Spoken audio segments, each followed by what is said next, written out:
Hello students, in our last video we have discussed about the different colligative properties और वो colligative property हमारी थी जैसे relative lowering of vapor pressure, elevation in boiling point, depression in freezing point.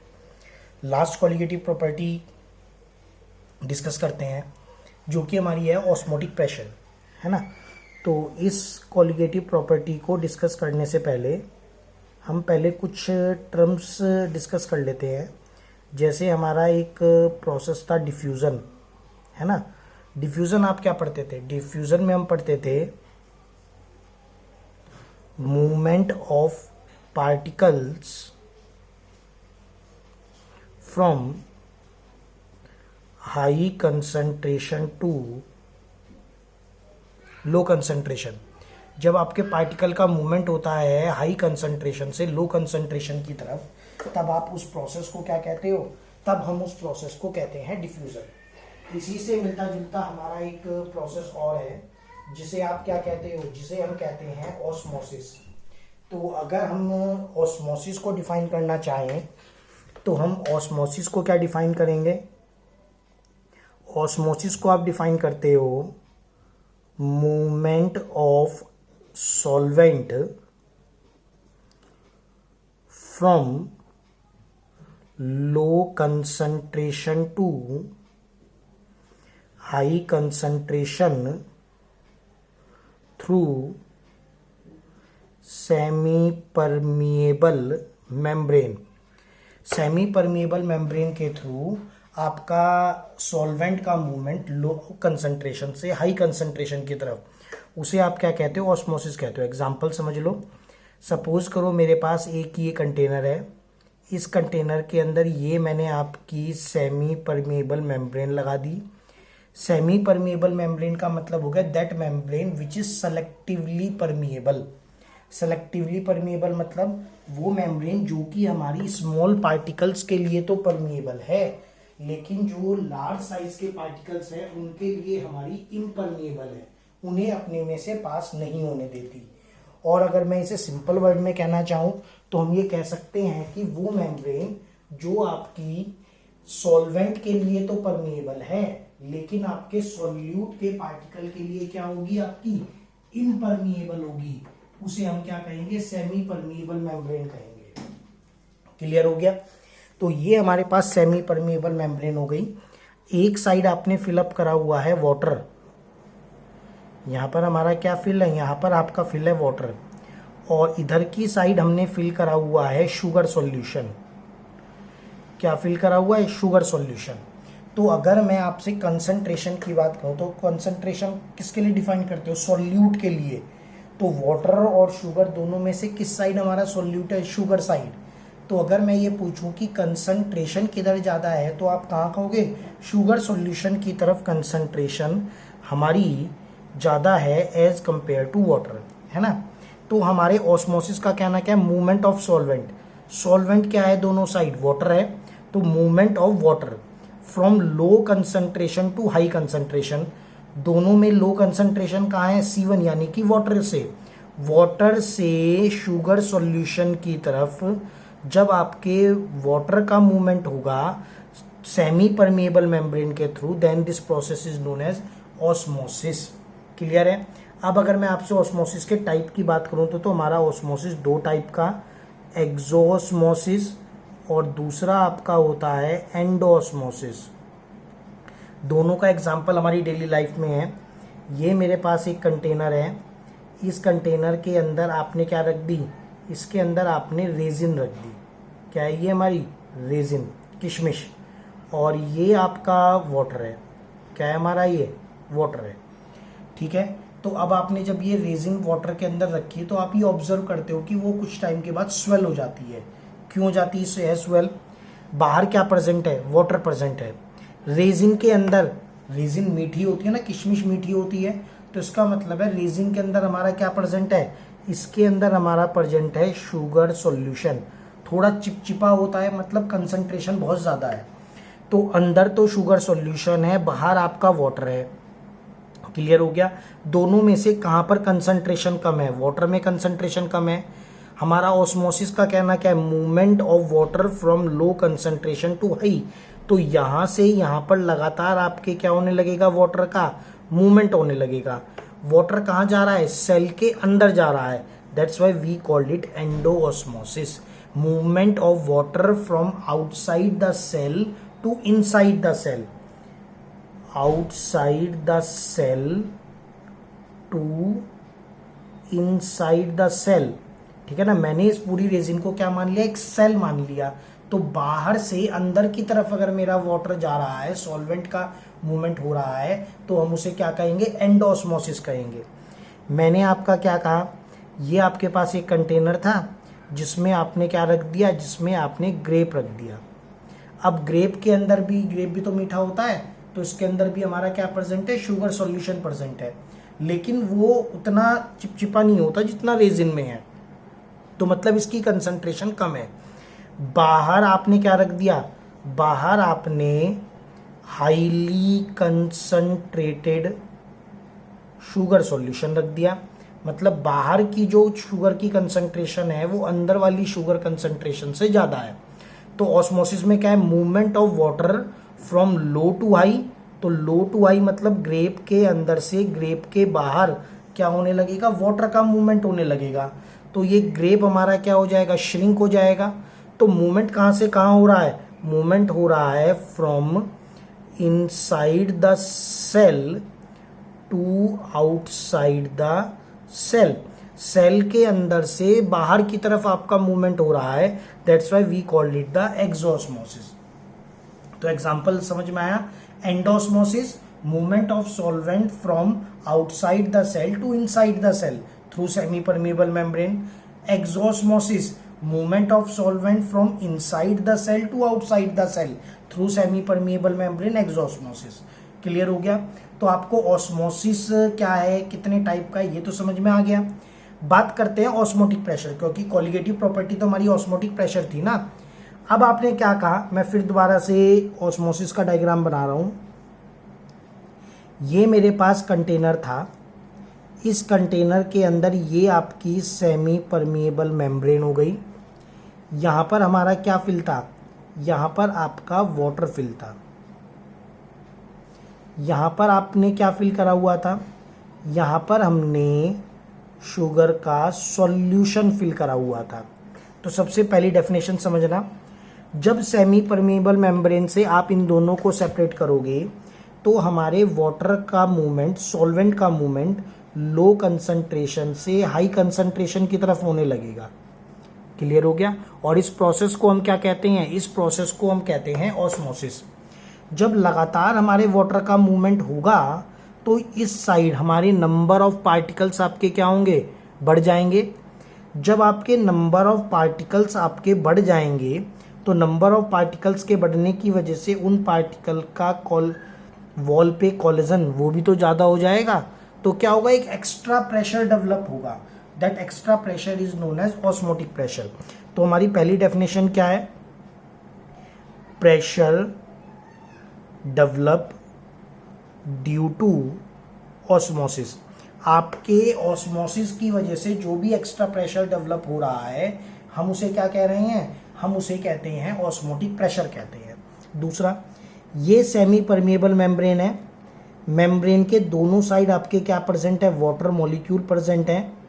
ठीक है, लेकिन जैसे ही आपने सेमी परमिएबल मेम्ब्रेन से सेपरेट करा तो ये वाटर मॉलिक्यूल इधर आने लगे। तो मैंने क्या करा, अगर मैं आउटसाइडर एक प्रेशर अप्लाई करूं, मैंने इन्हें सेपरेट करा और सेपरेट करते ही बाहर से यहाँ पर एक पिस्टन लगा दिया, मूवेबल पिस्टन, और यहाँ से प्रेस कर रहा हूँ मैं। तो यहाँ से जो ये मैंने एक्सटर्नल प्रेशर अप्लाई करा, इस एक्सटर्नल प्रेशर से क्या हुआ, ये जो पार्टिकल्स थे, अब ये पार्टिकल जो इधर आना चाह रहे थे उनके ऊपर प्रेशर लगाने लगे। तो मैंने आउटसाइड से इतना प्रेशर अप्लाई करा कि इन पार्टिकल्स ने इन पार्टिकल को इधर आने से रोक दिया। मतलब that externally applied pressure which may stop the process of osmosis is also known as osmotic pressure. तो आप क्या लिखोगे, externally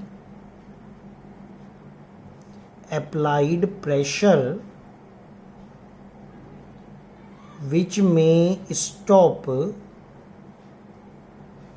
the process of osmosis, उसे भी हम क्या कहेंगे, उसे भी आप ऑस्मोटिक प्रेशर कहते हो। ठीक है, मैथमेटिकल एक्सप्रेशन क्या है इसका? मैथमेटिकल एक्सप्रेशन बहुत आसान है, pi V is equal to N S T, ये हमारा इसका मैथमेटिकल एक्सप्रेशन है, जहाँ पर आपके पाई का मतलब क्या हो गया हमारा, ऑस्मोटिक प्रेशर हो गया, वी का मतलब हमारा क्या हो गया, volume of solution in litre हो गया, एन हमारे हो गए number of moles of solute, T हमारा क्या हो गया, टेम्परेचर इन केल्विन, और एस हमारा हो गया सॉल्यूशन कांस्टेंट, एस आपका क्या हो गया, सॉल्यूशन कांस्टेंट। ठीक है, this equation is very similar to the ideal gas equation जो आप 11th क्लास में पढ़ते थे, P V is equal to N R T. दोनों में डिफरेंस बस ये है, वहाँ पर हम पी यूज़ करते थे, प्रेशर ऑफ गैस, और यहाँ पर हम जो पाई यूज़ कर रहे हैं वो पाई हमारा हो गया ऑस्मोटिक प्रेशर हो गया। ठीक है, एस की अगर हम बात करते हैं, एस मतलब हमारा सॉल्यूशन कांस्टेंट, ये हमारा न्यूमेरिकली, इसकी जो हमारी वैल्यू है वो न्यूमेरिकली आपकी है S is equal to 0.0821 atmosphere into litre per kelvin per mole, 8314 bar into litre per kelvin per mole. मतलब अगर हमारा प्रेशर, अगर आपका प्रेशर किस में है, प्रेशर अगर हमारा है एटमॉस्फेयर में, तो हम ये वाली यूनिट यूज़ कर लेंगे, और अगर हमारा प्रेशर जो है बार में है तो हम ये यूनिट यूज़ करेंगे, volume always be in litre. ठीक है ना, अगर हमें वॉल्यूम ml में गिवन है तो वो हमें लीटर में कन्वर्ट करना पड़ेगा, कैसे, बाय डिवाइडिंग इट 1000। ऐसे ही अगर मुझे प्रेशर जो है वो आपका mm में गिवन है तो उसके लिए मैं यूनिट कन्वर्जन बता देता हूँ, तो हमारा 1 एटमॉस्फेयर इज इक्वल टू क्या हो गया, 760 mm ऑफ मरकरी। ठीक है ना, तो ये हमारा यूनिट कन्वर्जन हो गया, mm में गिवन है तो हम उसे किस में कन्वर्ट कर लेते हैं, तो हम उसे कन्वर्ट कर लेते हैं एटमॉस्फेयर में। क्वेश्चन देख लेते हैं। क्वेश्चन हमारा क्या है, जो न्यूमेरिकल आना है, उसने आपको कहा at 298 kelvin 100 centimetre cube of a solution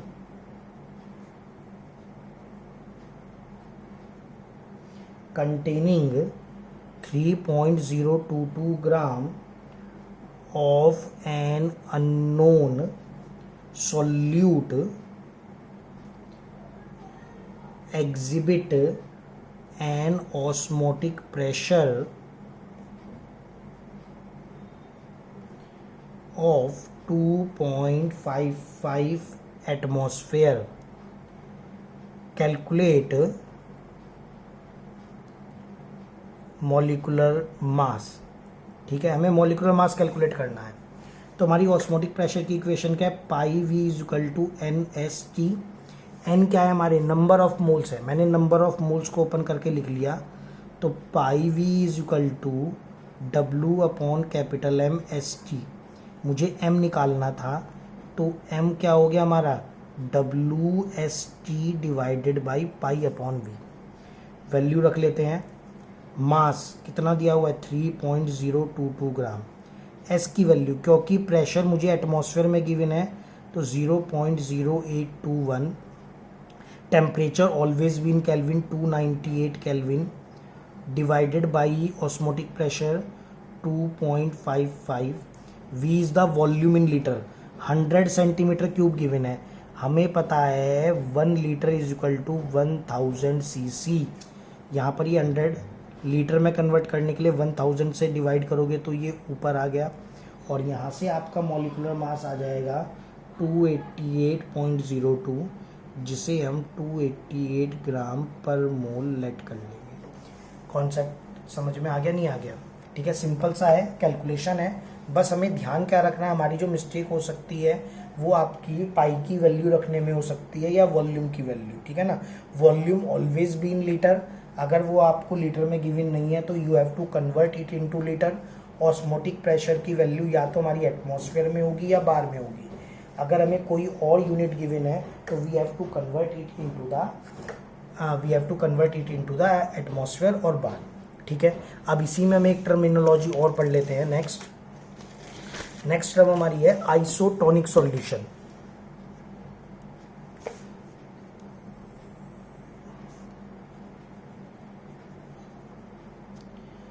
isotonic solution, isotonic solution का मतलब हो गया those solution which have equal osmotic pressure at same temperature। अगर हमारा टेम्परेचर सेम है तो उन सॉल्यूशन की हमारा जो ऑस्मोटिक प्रेशर है वो भी क्या हो, आपका सेम हो, उसे आप क्या कहते हो, आइसोटोनिक सॉल्यूशन कहते हो, ठीक है। अब जब अगर मैं इनकी बात करूं आइसोटोनिक सॉल्यूशन की, मैंने कहा मेरे पास जो सॉल्यूशन ए है वो हमारा सॉल्यूशन बी के आइसोटोनिक है, तो इसका मतलब हो गया osmotic pressure of A will be equal to osmotic pressure of B. हमारे ऑस्मोटिक प्रेशर का formula pi V is equal to N S T है, pi is equal to N upon V S T हो गया, मैंने यहाँ पर ये रखा, तो N A upon V S T N B upon V S T, clear हो गया। क्योंकि टेम्परेचर तो आपका सेम है तो इन दोनों से तो ये दोनों कैंसिल हो गए, ठीक है ना, V A and V B, इन दोनों से तो ये कैंसिल हो गए, तो ये क्या हो गया N A upon V A N B upon V B, इसे ओपन कर लो, W A M A V A W B M B V B, this is the mathematical expression for the isotonic solution.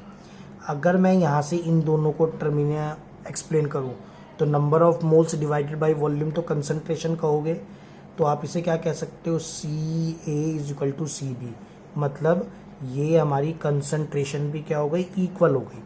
लेकिन ये बात ध्यान रखना, जब भी कोई अगर हमारे से आइसोटोनिक सॉल्यूशन की बात करे तो आइसोटोनिक सॉल्यूशन का मतलब क्या होता है, जहाँ पर हमारा ऑस्मोटिक प्रेशर सेम हो, ठीक है ना। वो एक अलग बात है कि ड्राइव करके हमारे ये आ गया कि वो सॉल्यूशन जिनकी कंसंट्रेशन सेम होती है उन्हें भी हम आइसोटोनिक कहते हैं, ठीक है।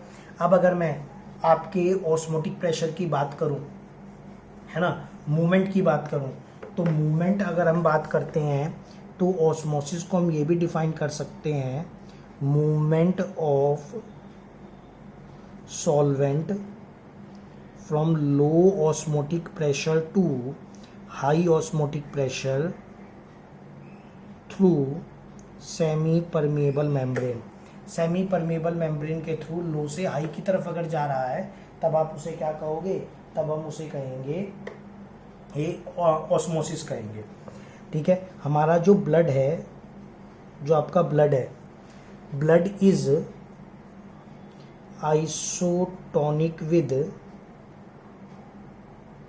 blood is isotonic with 0.9% NaCl solution. हमारे ब्लड की जो कंसंट्रेशन है, ब्लड का मतलब यहाँ पर आरबीसी से है, तो आरबीसीज की जो कंसंट्रेशन है वो उतनी होती है, या आरबीसी या मैं ये कहूँ ब्लड का जो ऑस्मोटिक प्रेशर है वो उतना होता है जितना 0.9% NaCl एक्सर्ट करता है। अब हमारे इस पे क्वेश्चन कैसे हैं वो समझो। ये मेरे पास एक कंटेनर है, इस कंटेनर के अंदर ये हमारी आरबीसी है और इस आरबीसी को मैंने 0.9% NaCl के सॉल्यूशन में रखा, और अब आपसे पूछा है कि अब आप यहाँ पर क्या चेंज ऑब्जर्व करोगे, तो आप क्या लिखोगे, नो मूवमेंट, कोई मूवमेंट नहीं होगा, ठीक है ना। ना तो हमारा वाटर अंदर जाएगा और ना ही हमारा वाटर बाहर आएगा, तो आरबीसीज रिमेन इन शेप। मेरे पास ये कंटेनर था, मेरे पास ये आपकी आरबीसी हो गई, और अब ये जो कंसंट्रेशन मैंने ली, यहाँ पर मैंने कंसंट्रेशन ले ली 1.2% NaCl। आरबीसी की कंसंट्रेशन कितनी है, 0.9% NaCl, ठीक है। तो अब हमारे वाटर का मूवमेंट कहाँ होगा, अंदर तो कंसंट्रेशन है 0.9, बाहर है 1.2, तो ऑस्मोसिस क्या कहता है, from low concentration to high concentration, ये मूवमेंट हमारा बाहर होने लगेगा, मतलब वाटर आरबीसी से बाहर आने लगेगा, तो हमारी आरबीसीज क्या हो जाएगी, श्रिंक हो जाएगी, and shrinkage of RBCs is known as plasmolysis. ठीक है ना, कभी कभी हमारे से पूछ लिया जाता है what is mean by plasmolysis, तो प्लाज्मोलाइसिस का मतलब क्या है, श्रिंकेज ऑफ आरबीसीज, और ये आपका कब होता है, ये हमारा तब होता है जब हम आरबीसीज को किस में रख देते हैं, उससे ज़्यादा कंसंट्रेशन के सॉल्यूशन में रख देते हैं। ये हमारे पास एक कंटेनर है, ये हमारे पास आपकी आरबीसीज हैं, और ये जो कंसंट्रेशन है ये 0.5% NaCl है, अंदर कितनी है 0.9, बाहर कितनी है 0.5, तो वाटर का मूवमेंट बाहर से अंदर की तरफ होगा, तो हमारी आरबीसीज क्या हो जाएगी, स्वेल हो जाएगी। ठीक है ना, स्वेल होने लगेंगी। लास्ट ये मेरे पास आरबीसीज हैं, और ये आपने रख दी प्योर वाटर के अंदर। जब आपने प्योर वाटर के अंदर रखी तो वाटर तो लगातार अंदर की तरफ मूव करता चला जाएगा, धीरे धीरे आरबीसी स्वेल होंगी, और स्वेल होने के बाद एक टाइम पे क्या हो जाएगी, बस्ट हो जाएगी। तो जब हम आरबीसीज को प्योर वाटर में रखेंगे, प्योर वाटर कह लो, या फिर मैं इसे कह सकता हूँ वेरी लो कंसंट्रेशन, या कह सकते हो वेरी डाइल्यूटेड सॉल्यूशन। अगर मैं इसे बहुत डाइल्यूट सॉल्यूशन में या प्योर वाटर में रखूं तो आरबीसीज हमारी बस्ट होने लगेगी, and this process is known as haemolysis. Clear हो गया, तो प्लाज्मोलाइसिस और हीमोलाइसिस समझ में आ गया। What is mean by plasmolysis and haemolysis, plasmolysis shrinkage of RBCs whenever placed into the higher concentration, hemolysis busting of RBCs whenever placed either in the pure water or in very low concentration solution। ठीक है, अब एक process हम पढ़ते हैं RO, that is reverse osmosis, है ना। Reverse osmosis क्या है, मैंने आपको ऑस्मोटिक प्रेशर की डेफिनेशन क्या दी थी, ये आपके पास कंटेनर था, ये हमारे पास सेमी परमेबल मेम्ब्रेन थी, ये आपका वाटर हो गया, और इधर हमारा क्या हो गया, शुगर का सॉल्यूशन, और ये आपकी क्या होगा, ये हमारे पास हो गया वाटर। मैंने आपको बताया कि मैं यहाँ पर एक्सटर्नली प्रेशर अप्लाई करूँ, एक्सटर्नल प्रेशर मैंने अप्लाई करा, जिससे इधर वाले पार्टिकल ने वाटर के पार्टिकल के ऊपर एक प्रेशर लगाया, जिसकी वजह से ये पार्टिकल इधर आना रुक गया, है ना। सीधी सी बात है, आप एक बात ये समझो कि जैसे कोई एक गेट है, ठीक है ना, वो दोनों साइड मूव कर सकता है, और दोनों साइड मूव कर सकता है ना, दोनों साइड मतलब सॉल्वेंट का मूवमेंट होना है ना सेमी परमेबल मेम्ब्रेन से, तो ये इधर भी जा सकता है और इधर भी।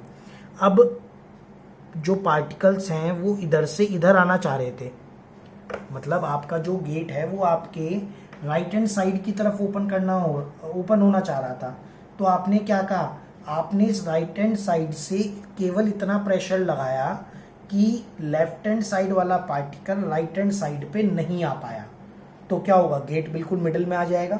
इस गेट पे के लेफ्ट हैंड साइड से मान लो एक्स प्रेशर लगा, तो आपने राइट हैंड साइड से भी कितना प्रेशर लगा दिया, एक्स प्रेशर लगा दिया, और अब ये गेट इक्विलिब्रियम की पोजीशन में है, तो ये जो आपने राइट हैंड साइड से जो एक्स प्रेशर लगाया, this X pressure is known as osmotic pressure, ये हमने एक्सप्लेन करा था। लेकिन अगर मैं ये कहूं कि हमने अब की बार जो प्रेशर लगाया इक्विलिब्रियम पोजीशन पे, हमारा जो प्रेशर था ऑस्मोटिक प्रेशर, वो हमारा कितना था, वो प्रेशर हमारा था x, वो प्रेशर हमारा कितना था, x था। जब हमारा x प्रेशर था और अब की बार मैंने प्रेशर x से ज्यादा लगा दिया, जब प्रेशर x से ज्यादा लगा दिया तो अब की बार हमारे पार्टिकल का मूवमेंट कहां से कहां होने लगेगा, राइट हैंड साइड से लेफ्ट हैंड साइड पे होने लगेगा। मतलब जब मैंने एक्सटर्नल प्रेशर पाई लगाया तो हमारे पार्टिकल का मूवमेंट रुक गया, ना तो सॉल्वेंट के पार्टिकल इधर से इधर जा पा रहे थे, ना ही इधर से इधर जा पा रहे थे। लेकिन अगर मैंने अब की बार एक्सटर्नल प्रेशर पाई से ज़्यादा लगा दिया तो ये पार्टिकल इन पार्टिकल को ज़्यादा फोर्स करने लगे, और अब की बार पार्टिकल इधर से इधर चले गए, ठीक है ना। इधर से इधर जाने का मतलब कहाँ से कहाँ गए, हाई कंसंट्रेशन से किधर चले गए, लो concentration through semi permeable membrane. तो ये जो प्रोसेस था हाई टू लो, ये मेरा ऑस्मोसिस का रिवर्स हो गया, that's why we called it the reverse osmosis. और यही हमारी टेक्नोलॉजी है जिसे हम क्या कहते हैं, आरओ वाटर कहते हो। आप टीवी में ऐड देखते हो, क्या ऐड देखते हो, वाटर प्योरीफायर का, उसमें वो आपको दिखाते हैं कि एक गिलास के अंदर थोड़ा सा डर्टी वाटर है। डर्टी वाटर का मतलब मैं ये समझ रहा हूँ कि वाटर के अंदर क्या प्रेजेंट है, सॉइल प्रेजेंट है। उन्होंने उसे एक मशीन के अंदर डाला, और जब उन्होंने वो मशीन के अंदर डाला तो उसमें से प्योर वाटर निकल आया। तो वे क्या करते हैं, वो उस डर्टी वाटर के ऊपर ऑस्मोस्टिक प्रेशर से ज़्यादा प्रेशर अप्लाई करते हैं, जिससे उसका जो वाटर वाला पार्ट है वो प्योर वाटर की तरफ कन्वर्ट हो जाता है। तो रिवर्स ऑस्मोसिस का मतलब क्या हो गया, movement of solvent from high concentration to low concentration through semi permeable membrane. कहाँ पर हम इसे यूज करते हैं, इसे हम यूज करते हैं डीसॉल्टिनेशन ऑफ वाटर। मतलब जो आपका सी वाटर है, जो आपका सॉल्टी है नेचर में, उसमें से वाटर को ऑब्टेन करने के लिए हम इस प्रोसेस को यूज करते हैं, रिवर्स ऑस्मोसिस को। क्लियर हो गया, कोई दिक्कत तो नहीं है, ठीक। ऑस्मोसिस की इंपॉर्टेंस समझ लेते हैं। अगर मैं आपसे बात करूं इंपॉर्टेंस ऑफ ऑस्मोसिस,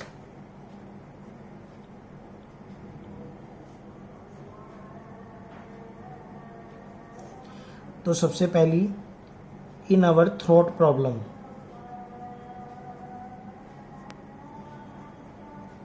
हम जब भी हमारे गले में, हमारे थ्रोट में कोई पेन होता है तो हमें गार्गल करने के लिए कहा जाता है। क्यों कहा जाता है वो समझ लो। सपोज करो ये हमारी थ्रोट ट्यूब है, और इन्फेक्शन होने की वजह से जो थ्रोट की सेल्स हैं वो सेल्स हमारी स्वेल हो गई, ठीक है। अब जब हम फूड कंज्यूम करते हैं और फूड इस नैरो पाथ में से जाएगा, तो वो क्या करेगा, वो इन सेल को प्रेस करेगा, और जब वो प्रेस करेगा, क्योंकि उसे तो अपना पाथ चाहिए ना फूड को, तो वो जब इन दोनों सेल को अंदर की तरफ प्रेस करेगा तो हमें क्या होगा, पेन होगा। This is our throat problem. तो इसके लिए मैंने क्या करा, इसके लिए सिंपल और आसान सा तरीका आपका था गार्गल। आपने गर्म पानी लिया, उसके अंदर सॉल्ट डाला, और सॉल्ट डाल के गार्गल करना शुरू कर दिया, ठीक है। अब मैंने गर्म पानी में सॉल्ट डाला, सॉल्ट जब आपने गार्गल कर रहे थे तो वो जो वार्म वाटर था, सॉल्ट वार्म वाटर, वो हमारा इन सेल के कांटेक्ट में आया। इन सेल में क्या प्रेजेंट है, इन सेल के अंदर तो वाटरी फिल है ना, स्वेलिंग किस वजह से हुई, फिलिंग ऑफ वाटर की वजह से। तो अब इन सेल के कांटेक्ट में यहाँ पर क्या है, सॉल्ट वाटर, और इसके अंदर क्या है, वाटर।